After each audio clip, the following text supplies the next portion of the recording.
اجازت کے بغیر کسی کے کمرے میں داخل نہ ہوں۔ آپس میں قرض کے معاملات تحریر کر لیا کرو۔ کسی کی اندھی تقلید مت کرو۔ اگر کوئی تنگی میں ہے تو اسے قرض اتارنے میں مہلت دو۔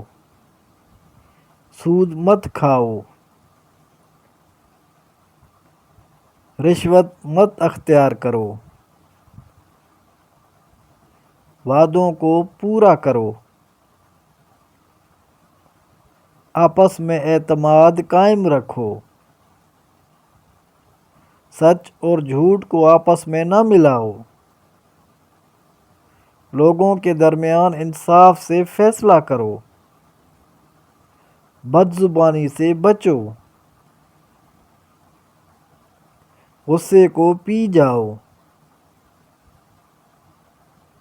دوسروں کے ساتھ بھلائی کرو۔